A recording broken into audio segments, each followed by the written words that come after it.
Γεια σας.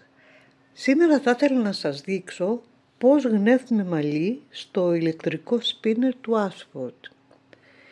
Ήδη έχω ξεκινήσει εγώ και γνέφω εδώ ένα single μαλλί, δηλαδή ένα μονόκλονο, το οποίο το στρίβω γύρω από ένα μοχέρ μαλλί. Γιατί το κάνω αυτό? Για να γίνει πιο ανθεκτικό. Επειδή εγώ τα νήματα αυτά τα χρησιμοποιώ στον αργαλείο που δέχονται πίεση με το χτένι, θέλω να είμαι σίγουρη ότι το νήμα που φτιάχνω θα είναι ανθεκτικό. Και γι' αυτό το στρίβω μαζί με ένα μοχέρ. Αυτό λέγεται core spoon yarn. Εάν δεν έβαζα το μοχέρ νήμα, το μαλλί που θα έβγαζα θα ήταν απλά ένα single. Έτσι, ένα μονόκλονο. Θα το δούμε, αυτό εδώ πέρα που χρησιμοποιώ τώρα, εδώ το νήμα, το μαλλί, είναι μερινός. Είναι ένα πάρα πολύ ωραίο μαλακό, 21 micron. Όσο πιο λίγα micron είναι, τόσο πιο μαλακό είναι το μερινός. Και αυτό το πορτοκαλί που βλέπετε εδώ είναι μετάξι. Το μετάξι θέλει περισσότερη προσοχή γιατί δεν ανοίγει πάρα πολύ εύκολα. Έτσι. Θα το δούμε όμως τώρα που θα ξεκινήσω με ποια τεχνική γίνεται αυτό το core spoon yarn, δηλαδή το μονόκλονο που είναι στριμμένο με ένα εμπορικό μαλλί, και θα δούμε τι θα πετύχουμε στο τέλος. Μετά θα ακολουθήσει μια άλλη διαδικασία. Αφού φτιάξω το single μαλλί, μετά θα το στρίψω με ένα άλλο μαλάκι και θα το κάνω σπιράλ. Γίνεται πιο ανάλαφρο, έχει ωραία υφή και ελπίζω να σας αρέσει αυτό που θα φτιάξουμε. Πάμε να ξεκινήσουμε λοιπόν. Ξεκινάμε λοιπόν, έχω κόψει ένα κομμάτι από το μαλλί μου. Το τραβάω για να ανοίξει όσο μπορεί, ώστε να είναι ευκολότερο το στρίψιμο. Ωραία. Και θα δείτε τώρα πόσο εύκολα ενώνει αυτό. Ξεκίνησε. Εγώ τραβάω λίγο από το μαλλί μου, το βάζω κάτω από το μοχέρ με το οποίο στρίβω και ξεκίνησε. Δέστε το. Η ταχύτητα είναι ελεγμένη, είναι περίπου στη μέση, δηλαδή μέτρια ταχύτητα, και η ένταση κανονική. Αφήνω σιγά σιγά, προσέξτε, τραβάω με το δάχτυλο, περιμένω να ενώσει το ένα δάχτυλο με το άλλο, ξανατραβάω και τότε μόνο ξανατραβάω να ανοίξει το μαλλί. Περιμένω δηλαδή αυτό που τράβηξα να τυλιχτεί και μετά ξανατραβάω. Το μαλλί για να τυλιχτεί πρέπει να είναι τραβηγμένο, διαφορετικά θα ξετυλίξει. Το βλέπετε? Τώρα θα μου πείτε πώς ξέρω τι ποσότητα βγάζω για να γίνει ένα ομοιόμορφο μαλλί. Αυτό που κάνω εγώ τώρα δεν έχει ομοιομορφία, δεν το προσέχω αυτό. Θέλω να είναι λεπτό σε κάποια μέρη και χοντρό σε άλλα. Και θα σας πω γιατί. Η δεύτερη διαδικασία που θα κάνουμε θέλει να είναι έτσι το νήμα μας, κάπου χοντρό και κάπου λεπτό. Εάν όμως θέλαμε να έχει με ένα συγκεκριμένο μέγεθος, προσπαθούμε να τραβάμε την ίδια ποσότητα μαλλιού κάθε φορά. Δείτε τώρα εδώ γίνεται λεπτό. Εάν βάλω έτσι το χέρι μου, βγαίνει περισσότερο. Μισό λεπτό να φτιάξω γιατί μου μπέρδεψε. Λοιπόν, ξαναρχίζουμε. Εδώ λοιπόν έχω τραβήξει πολύ μαλλί. Να και το μετάξι μας. Λοιπόν, εδώ τραβάω λεπτό. Εδώ τραβάω περισσότερο και γίνεται πιο χοντρό. Δεν πειράζει που κόβεται, πάρα πολύ εύκολα ενώνει ξανά. Δείτε μας. Επίσης ένα κόλπο που μπορώ να κάνω είναι, αν θέλω τώρα εγώ να φανεί το μπλε περισσότερο, θα το γυρίσω. Αυτή τη στιγμή λοιπόν εγώ γνέθω ένα νήμα, ένα single, ένα μονόκλονο, αλλά το κάνω να είναι λεπτό και παχύ, λεπτό και παχύ, thin and thick που λένε και οι φίλοι μας οι ξένοι. Εντάξει. Υπάρχουν τέτοια πάρα πολλά βίντεο βέβαια στο διαδίκτυο. Με αυτά ξεκίνησα κι εγώ. Μετά τα άλλα είναι εμπειρία. Το γνέσιμο θέλει υπομονή. Αλλά να είστε σίγουρες ότι το αποτέλεσμα θα σας δικαιώσει. Θα έχετε ένα μαλλί που δεν μπορεί να το έχει κάποιος άλλος, ούτε κυκλοφορεί στο εμπόριο, για να μην πω ότι οι ίδιες δεν μπορείτε να το ξαναφτιάξετε. Δηλαδή αν δεν έχετε τα ίδια ακριβώς και τις ποσότητες του μερινού που χρησιμοποιήσατε, δεν θα μπορείτε να βγάλετε το ίδιο. Τώρα βέβαια μιλάμε για ένα απλό μαλλί. Δεν βάζω τίποτα μέσα, δεν το εμπλουτίζω. Αλλά έτσι πρέπει να ξεκινήσουμε, να δούμε πώς γίνεται το μονόκλονο μαλλί, λεπτό ή χοντρό, ανάλογα με την ποσότητα του νήματος που τραβάμε.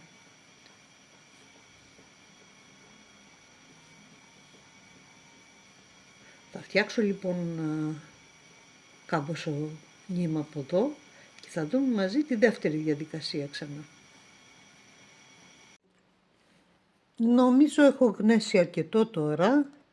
Θα το αφαιρέσω την μπομπίνα και θα ξεκινήσουμε τη δεύτερη διαδικασία, δηλαδή να το κάνουμε ένα σπιράλ μαλλί. Επανέρχομαι αμέσως.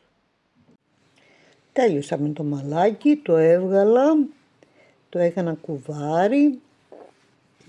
Δεν ξεχνάμε ποτέ όταν κόβουμε το μαλλί, όταν τελειώνει, να το δένουμε ένα κόμπο, να το στηρίζουμε δηλαδή να μην ξετυλίξει. Εδώ όπως βλέπετε τώρα έχουμε φτιάξει ένα μονόκλονο, το οποίο μπορεί να σταθεί και μόνο του, δηλαδή θα μπορούσαμε να πλέξουμε, να υφάνουμε με αυτό. Βέβαια αφού το βάλουμε στο τυλιγάδι και το περάσουμε από ατμό, παλιά αν θυμάστε οι μητέρες μας το έβαζαν στο τυλιγάδι, το έκαναν κοτσίδα μαλλιού και μετά το έπλαιναν. Τώρα το αποφεύγουμε αυτό, γιατί ανακαλύψαμε ότι με τον ατμό μια χαρά δουλειά γίνεται. Οπότε λοιπόν αυτό θα μπορούσε, αφού μπει στο τυλιγάδι, που θα τη δείξουμε τη διαδικασία αυτή, να περαστεί με ατμό και είναι έτοιμο μετά για πλέξιμο, γνέσιμο ή ό,τι άλλο θέλετε. Λοιπόν, τώρα όμως είπαμε θα κάνουμε τη διαδικασία τη δεύτερη, δηλαδή να το κάνουμε ένα σπιράλ μαλλί. Και τώρα δεν θα χρησιμοποιήσω πια μοχέρ για να το στρίψω, θα το στρίψω με ένα λεπτό βαμβακερό. Έχω εδώ δύο, ένα λευκό και ένα γαλάζιο, μάλλον θα προτιμήσω το γαλάζιο, εντάξει, είναι νούμερο 14 και πιστεύω να μας κάνει δουλειά. Δεν θέλουμε δηλαδή κάτι χοντρό, θέλουμε κάτι λεπτό και προτιμάμε το βαμβακερό. Ξεκινάμε σε 2 λεπτά. Πριν ξεκινήσουμε θα ήθελα να σας πω, δεν ξέρω αν παρατηρήσατε όταν φτιάχναμε το single, το μονόκλονο, ο τροχός μας γύριζε δεξιόστροφα. Τώρα πρέπει να το ρυθμίσουμε, επειδή θα το στρίψουμε από την αντίθετη πλευρά, για να στρίψει και να μην ξυλώσει, θα πρέπει να το ρυθμίσουμε να γυρνάει αριστερά. Είναι πάρα πολύ εύκολο αυτό, με ένα πάτημα κουμπιού έχει ήδη ρυθμιστεί. Ξεκινάμε λοιπόν για να κάνουμε το σπιράλ μας. Τα πρώτα 20-30 εκατοστά δεν είναι σωστά πάντα και ξεκινάμε. Λοιπόν, προσπαθούμε να δημιουργήσουμε ένα V. Εγώ ήθελα απλά να θα είμαι πιο κοντά γιατί θέλω να σας δείξω τα χοντρά σημεία που φτιάχναμε πώς γίνονται. Δέστε κάτι κοχλίες τους λέω εγώ.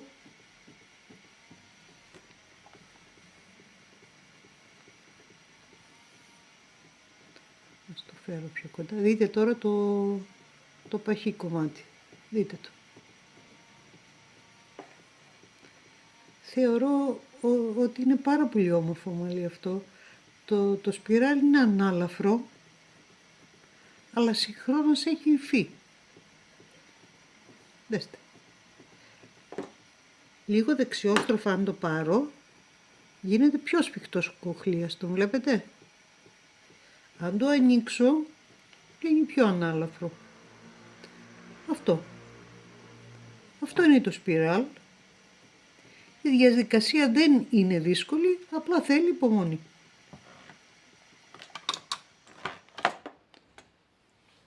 Σταμάτησα λίγο διότι μου έφευγε το ψαλίδι. Ξεκινώ ξανά. Ήθελα επίσης να πω ότι είναι μια πάρα πολύ χαλαρωτική διαδικασία το γνέσιμο του μαλλιού. Σε ηρεμεί, σε χαλαρώνει. Αυτό το σπίνερ, το ηλεκτρικό, μπορείτε να το πάρετε μαζί σας. Λειτουργεί και με μπαταρία, οπότε και σε μια αίθουσα αεροδρομίου αν κάθεστε και περιμένετε και εκεί μπορείτε να γνέσετε.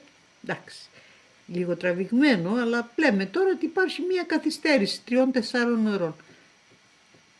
Το σπίνερ έχει τη δική του τσάντα και μεταφέρεται πάρα πολύ εύκολα. Αυτά που λέμε σήμερα δεν είναι μάθημα. Είναι ένα μικρό δείγμα του τι μπορούμε να κάνουμε με το ηλεκτρικό σπίνερ και γενικότερα πώς να γνέσουμε μαλλί. Θα γυρίσουμε κάποια μαθήματα βίντεο. Δεν ξέρω αν ενδιαφέρεστε πάρα πολύ, θα ήταν καλό να το ξέρω αυτό.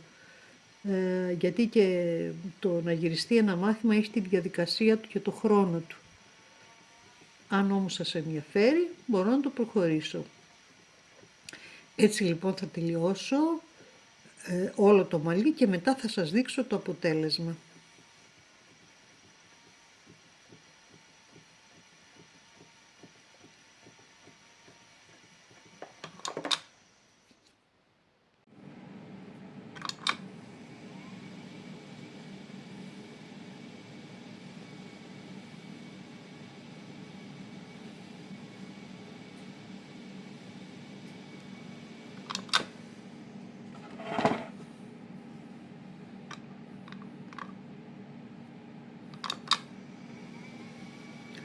Άνοιξα λίγο ξανά την κάμερα, γιατί θέλω να δείτε πόσο όμορφα σχηματίζονται οι μικροί κοχλίες αυτοί. Δέστε. Όσα μέρη είχαμε γνέσει και είχαμε αφήσει το νήμα πιο χοντρό, γίνεται αυτό. Θα δούμε και μεγαλύτερο. Αυτή η εναλλαγή του λεπτού με το πιο παχύ νήμα είναι εκπληκτική. Δείτε.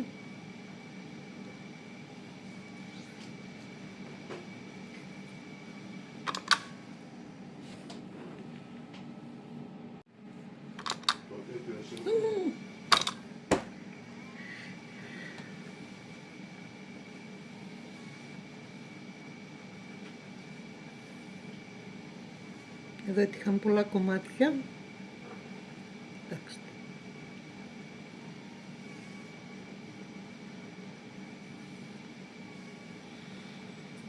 Επίσης υπογραμμίζω ξανά πόσο χαλαρωτικό είναι.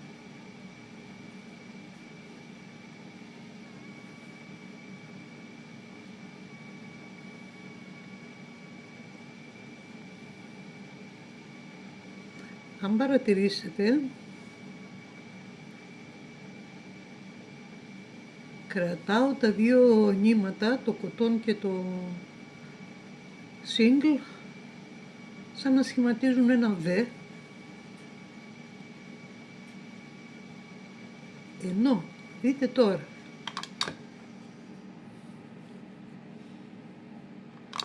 αν τοποθετήσω το χέρι μου κοντά, δείτε όλος αυτός ο κοχλίας πόσο πιο σφιχτός γίνεται. Δεν είναι πια σπιράλ αυτό, έτσι. Έχω γωνία και το γυρνάω. Ενώ αν το κάνω έτσι, αν το ανοίξω δηλαδή σε V, γίνεται ένα πολύ ελαφρύ σπιράλ. Αυτά τα βρίσκει κανείς με τον καιρό. Πειραματιζόμαστε και βλέπουμε τεχνικές που πραγματικά κάνουν ένα νήμα μοναδικό.